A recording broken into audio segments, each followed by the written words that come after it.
Your memo and release yesterday on Jeffrey Epstein, it left some lingering mysteries. One of the biggest ones is whether he ever worked for a American or foreign intelligence agency. The former Labor Secretary, who was Miami U.S. Attorney Alex Costa, he allegedly said that he did work for an intelligence agency. So could you resolve whether or not he did? And also, could you say why there was a minute missing from the jailhouse tape on the night of the Yeah, sure. Pam, could I just interrupt for 1 second? Are you still talking about Jeffrey Epstein? Today, a reporter tried to ask Attorney General Pam Bondi about Jeffrey Epstein. But as you saw, President Donald Trump was not having it. Here's more. This guy's been talked about for years. You're asking, we have Texas, we have this, we have all of the things. And are people still talking about this guy, this creep? That is unbelievable. Do you want to waste the time, and do you feel like answering? I don't mind answering. I mean, I can't believe you're asking a question on Epstein at a time like this, where we're having some of the greatest success and also tragedy with what happened in Texas. It just seems like a desecration, but you go ahead. And we have a lot more to get to, including how MAGA is reacting to Trump's comments. But first, what do you think about those clips, Cenk? Yeah, I think he's in a world of trouble. This tactic he's tried 1,000 times, which is like, oh, what a dumb question, fake news, blah, blah, blah, right? And normally MAGA loves it, they eat it up, right? Zeke after a touchdown. So now though, they're like, what did you just say? We're all supposed to ignore Epstein? Nah, okay, so you're about to see all that from MAGA in a second. But I'm just gonna say here, just think about this throughout the story, okay? So now all the administrations, Biden, Trump, all of them have acknowledged that Epstein victimized hundreds of girls, right, and victims. So now the Trump administration is saying, de facto the other administrations were also saying it, but Trump has now explicitly said it, his team, saying, no, we could not, even though hundreds of underage girls were raped, we couldn't find a single culprit. We're not going to prosecute one person who did any of those rapes. And we're choosing not to. That's amazing. That's insane. How could you say we have on tape hundreds of child rapists. We're just choosing not to prosecute any of them. And that is what they're saying. And that's why people are livid. We're gonna get to how exactly MAGA is responding, but first let's start with how Pam Bondi addressed that reporter after Trump eventually let her speak. Now, most of her response has to do with one specific detail from the Epstein case. The surveillance footage from the night Epstein died is missing 1 minute from 11:58 p.m. on August 9th, 2019 to 12 a.m. on August 10th, 2019. Here's Bondi explaining why that is. In February, I did an interview on Fox, and it's been getting a lot of attention because I said, I was asked a question about the client list, and my response was, it's sitting on my desk to be reviewed, meaning the file along with the JFK, MLK files as well. That's what I meant by that. Also, to the tens of thousands of video, they turned out to be child porn downloaded by that disgusting Jeffrey Epstein. Child porn is what they were. Never gonna be released, never gonna see the light of day. To him being an agent, I have no knowledge about that. We can get back to you on that. There was a minute that was off the counter, and what we learned from Bureau of Prisons was every year, every night, they redo that video. It's old, from like 1999. So every night the video is reset, and every night should have the same minute missing. So we're looking for that video to release that as well, showing that a minute is missing every night. And that's it on Epstein. So how is the right wing reacting to all of this? Well, Megyn Kelly reacted to the news live. Let's take a look at what she had to say. Good grief. That was no bueno, guys. She's nervous. And the truth is not her friend for whatever reason. I don't know. I wish I did. But what that tells me is the truth is not her friend. Trump didn't even sound persuasive, Tom. You know, when Trump's genuinely annoyed that something comes up, you know, this was him like, I am indignant that you would bring up Jeffrey Epstein when there are more important subjects. Elon Musk, who recently accused Trump of being in the Epstein documents, has been posting up a storm since Trump's comments. Here is one of his many posts. How can people be expected to have faith in Trump if he won't release the Epstein files? On the other hand, Alex Jones is proposing that Donald Trump is deliberately choosing not to release the Epstein files in order to save the stock market. Elon is saying is that no, Trump is in the files. That would have come out before when they were trying to stop him before. They're clearly coming after him. And I've never seen one piece of evidence to that. No, this all points towards bare minimum. Trump believes, and it's probably true, that if it comes out a bunch of head bankers and politicians and leaders and business leaders are in this, which we know they were, that will crash the stock market. That will just destroy America's image in the world. And so it's so horrible that they made the decision not to bring it out. Now, Laura Loomer, a Trump acolyte, is ferociously attacking Pam Bondi while refusing to speak ill of Trump. Take a look at this exchange. Trump, and I hope he does fire her, in response to, hey, Laura, who appointed Pam Bondi? And as a follow-up question, who has the ability to fire Pam Bondi? So they want Pam Bondi out. Meanwhile, Benny Johnson is insisting that this is all one big conspiracy designed to set up the Trump administration for failure. Take a look. The entire operation seems so utterly bungled. You have to assume that on the inside they're being played. You have to assume that this is a live grenade that the pin's been pulled and handed in order to discredit Team Trump. Okay, well, we'll end with this clip of Tucker Carlson that was recorded before Trump's outburst. Carlson said he does not believe that Trump is in the files, but he also warned the Trump administration about what Americans will do if the government keeps betraying their trust. Take a look. There are really only two potential explanations that I can think of. Maybe you've got another. The first is that Trump is involved, that Trump is on the list, that they've got tape of Trump doing something awful. I don't believe that for two reasons. One, I've talked to Trump about it a lot, and I know him. He's not that, for whatever his sins. I don't think he's that guy, actually. I don't think he likes creepy sex stuff. That's just my view. But more, I think, convincing is that this is all information that the Biden administration had. And if there was evidence that Trump had been involved in illegal sexual activity, you think the people who made up Russiagate wouldn't have leaked it? Right. Come on now. When you allow something like this to happen, people are like, you know what? The system itself is beyond reform. There's no reasonable step I can take to improve this country or my own life. I have to do something crazy. Yes. Like you're creating true radicalism when you do stuff like this. Because what's the option? Cenk, there are a lot of theories here. Do any of them resonate with you? No.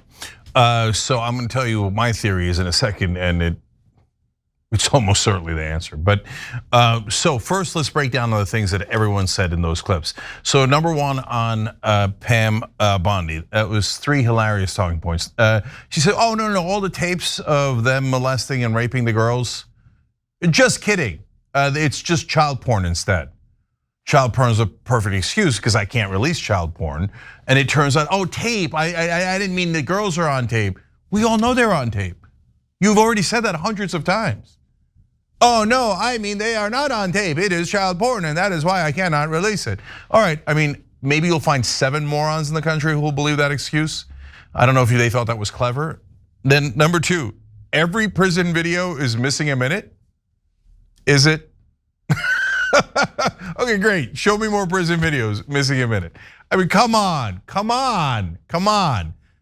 Consulting our intelligence. This is okay. And then but the most interesting part was when they asked, hey, was he part of an intelligence agency? And she had the curious answer of, I have no knowledge of that. You're the Attorney General. You've been looking at these Epstein files on your desk for months and months and months now. This, at least the second question you would ask after who's on the list is, hey, why was he protected throughout? Is somebody else working with him? You never asked that question? And that just occurred to you when the reporter asked it? Oh, an intelligence agency. Well, I have no knowledge of that. I'll have to look into it. Come on, it's almost a confession, right? I mean, what an absurd answer.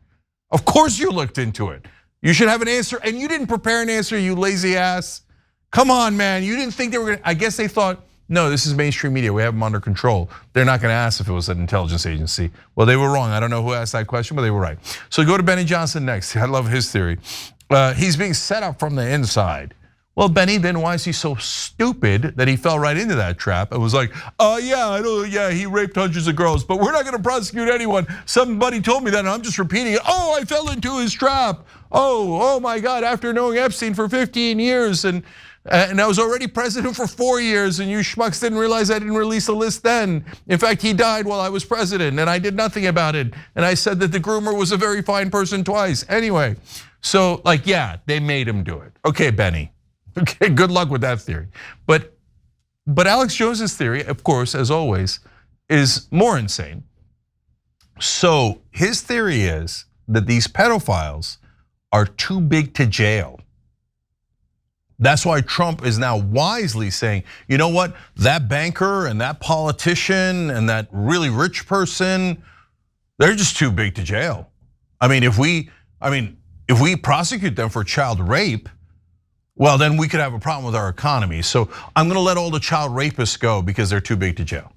Go ahead, Alex, keep that theory and tell your audience over and over again how you think that pedophiles should be let go if they're rich enough or powerful enough.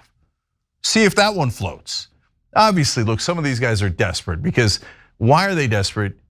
It's normally they kiss Trump's ass. Where's the question, right? But now their own audiences are going, are you nuts? Are we really gonna defend child rapists? Are you insane after all these years of what you said about pedophiles and how they're taking over the government? And now Trump says he's not gonna prosecute a single pedophile even though we have him on tape? And you're gonna like somehow go, oh yeah, that makes sense. If they're a big enough banker, we shouldn't? Okay, good, keep that theory until you lose all credibility. And then you'll see real crying and vomiting as he was pretending to do yesterday. Okay, so now the two super important things. One is, guys, they're gonna try to make Pam Bondi the scapegoat, right? So, Donald Trump, poor Donald Trump, he didn't have anything to do with it. It was just Pam Bondi. It's all her fault, not Israel's or CIA's. It's just Pam Bondi. No, it's not just Pam Bondi. She's the scapegoat. But they think they're gonna get away with it. They think they could even protect Kash Patel and Dan Bongino. Go on X, go on any social media, don't say anything, just read MAGA comments. They now hate Kash Patel and Dan Bongino. They're done with them. They're like, you frickin' sellouts. So you just don't trust me, go read it for yourself. No, you're not gonna rescue any of these frauds, okay? And finally, look, there's only two possible theories. Jordan and I talked about it yesterday. One is that Trump's on the list, Clinton's on the list, everybody on both parties are on the list. Everybody knows this theory, right? And so they don't want to release it because it's too damaging. Number one, I don't believe that Trump could contain himself if Clinton was on the list. He has verbal diarrhea. If he had any important Democrats on the list, he's gonna say it. I guarantee it. Okay, but more important than that is Trump grew up under the tutelage of Roy Cohn. And you know what Roy Cohn did? He would tape his sex parties and then use it as blackmail. Trump would have to be an extra level of moron to fall for that trick after he knows that trick. He saw Roy Cohn use that trick many times to get exactly what he wanted. So I'd be super surprised if he fell for that. Much more likely is who has enough power to stop the US government and both parties from hitting each other with devastating intel? Well, the intelligence agencies. So it's, to me, the only possible answers are CIA or Mossad or both. And so if you made me put money on it, I'd say the only force in American politics that cannot be criticized is Israel. The CIA can be criticized to no end. And the Democrats are really going to protect the CIA? They're all going to protect. Trump, who hated his own intelligence agencies, is going to bother protecting the CIA and the deep state? Okay, I mean, if that's what you're going to hang your hat on. No, Trump is now protecting the deep state and I trust him. Okay, go ahead, hang your hat on that one. But the one set of folks that in my lifetime are not allowed to be criticized by American politicians or media or government is Israel. So if you made me bet on it, I'd bet Mossad. And I'd probably lay down a good amount of money. Jordan, last word. I think I don't know where I fall on the intelligence agency thing. I mean, could be we don't know, so I don't really want to speculate there. But what I thought was entertaining was throughout, of course, a lot of these justifications from some of his allies are funny. The outrage, of course, is interesting to watch. But Tucker Carlson's excuse or reasoning for why it couldn't be that Trump himself would be in the files is that he's talked to him a lot about it. Like that one got me so good. Yeah, Trump's just gonna be like, oh yeah, I'm in the Epstein files. It's all good. Come on, what do you mean you've talked to him about it? What's he gonna do? Admit it to you? That I thought out of everything got me the best. Yeah, hard to argue with that one. Yeah. All right, now I talked to the perp and he says he didn't do it. Oh, okay. All good. Oh, they were all good. Okay, but knowing that the Roy Cohn stuff, I mean, maybe Trump's that dumb. I mean, but there's something that has made both Democratic presidents and Republican presidents go, oh, hell no, that we are never, ever going to prosecute the child rapists. We're never going to release their names. We're never going to tell you anything about the worst pedophile in American history. And you tell me that it isn't a government secret of some governments? No, it's literally impossible. It's by definition a secret the government is keeping from us to protect someone or something. And now it's absolutely indisputable. And if you think those MAGA guys were had turned on Trump and are criticizing him, but they're trying to couch it in ways that maybe is manageable, etc. Go look at the MAGA voters themselves. Go on any social media, read anything from MAGA. They are livid about this, and they should be. Every time you ring the bell below, an angel gets his wings. Totally not true, but it does keep you updated on our live shows.